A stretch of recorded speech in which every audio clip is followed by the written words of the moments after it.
Bonjour. J'ai eu le plaisir de partager de bons moments avec le groupe d'enfants qu'on appelle les explorateurs pendant des cultes. Aujourd'hui, il reste toujours présent dans mon cœur. Et je suis heureuse de leur présenter un nouveau récit tiré de la Bible. Il se trouve dans le Nouveau Testament, dans Luc, chapitre 10, au verset 25 à 37. Lorsque nous lisons la Bible, nous sommes amenés à nous poser beaucoup de questions. Parfois, on peut se demander si notre façon de vivre plaît à Dieu, si nous avons compris ce qu'il attend de nous. Dans ce texte, c'est un homme de loi qui va interroger Jésus.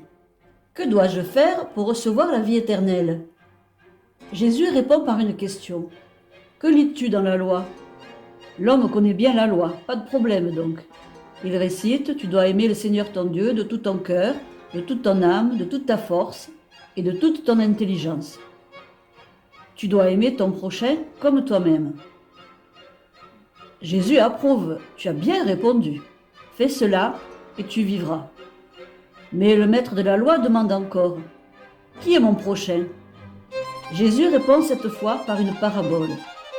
Une parabole, c'est une histoire pour nous aider à comprendre ce qui peut nous sembler difficile, comme la parabole de la brebis perdue ou du fils prodigue que vous connaissez certainement.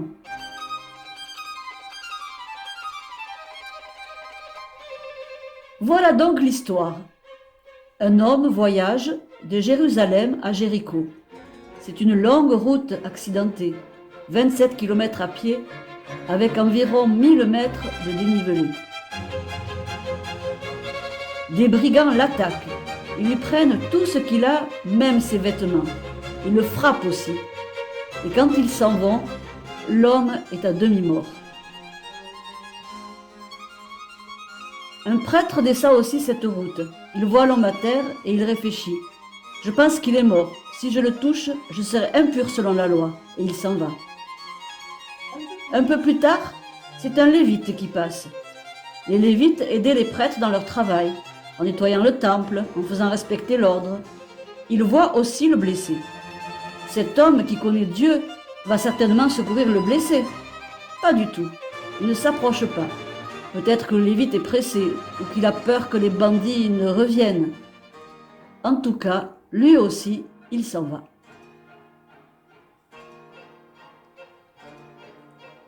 Enfin, un Samaritain arrive. Les Juifs et les habitants de Samarie ne s'entendaient pas. Le Samaritain, cet étranger, va avoir une attitude complètement différente. Dès qu'il voit l'homme blessé, il compatit, c'est-à-dire qu'il souffre aussi avec lui. Puis il s'approche de l'homme et il va agir. Il le soigne avec ce qu'il a, de l'huile et du vin, et il recouvre ses blessures de pansements. Le Samaritain place ensuite le blessé sur son âne et l'emmène à une auberge.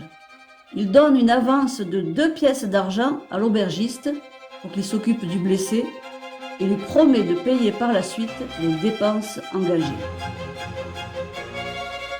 Après cette parabole, que l'on appelle couramment celle du bon Samaritain, Jésus demande à l'homme de loi, « Lequel de ces 3 te semble avoir été le prochain de l'homme attaqué par les brigands ?» Le maître de loi répondit, « Celui qui a été bon pour Jésus. » Jésus lui dit à nouveau, « Va et fais de même. » Après avoir lu ce récit biblique, je me suis demandé auquel des personnages je ressemble le plus. J'ai pensé aux blessés. Parfois, on se sent aussi à terre, découragé par la situation actuelle difficile, pas très fier de ce que l'on a fait, énervé par les autres, triste. Jésus est un bon Samaritain, qui écoute et guérit.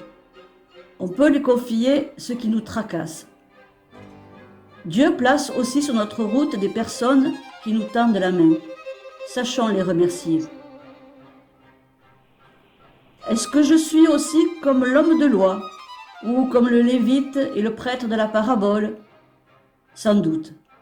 On se pose des questions sans parfois avoir envie de connaître la réponse.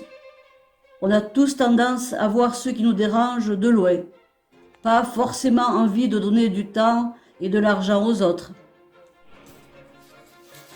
Jésus, par ses paroles, va et fait de même, nous demande d'être des bons samaritains en nous approchant du prochain, des autres, quels qu'ils soient, en les aimant et en agissant pour eux.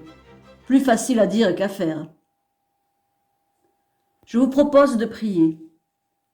Merci mon Dieu pour ton amour fidèle et compatissant. Merci pour tous ceux que tu places sur notre route et qui nous font du bien. Rends-nous disponibles et aide-nous à voir ceux qui ont besoin de nous, quels qu'ils soient. Que nous sachions écouter les autres et agir avec sagesse. Amen.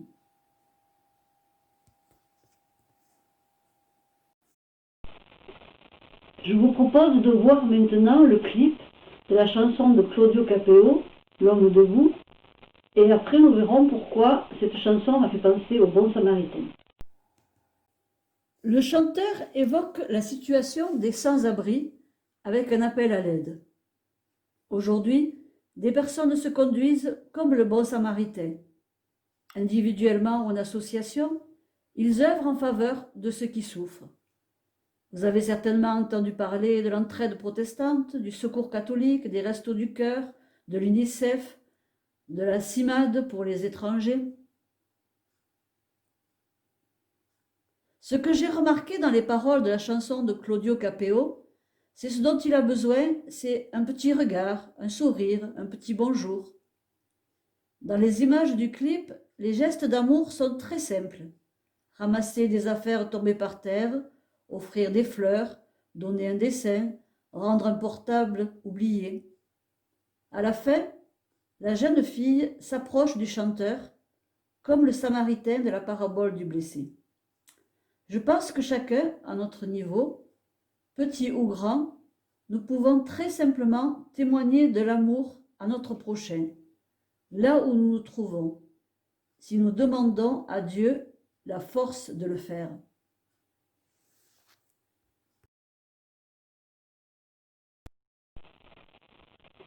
Notre réflexion sur la parabole du bon samaritain se termine. Je vous dis à bientôt, peut-être lors d'un culte, et que Dieu vous bénisse.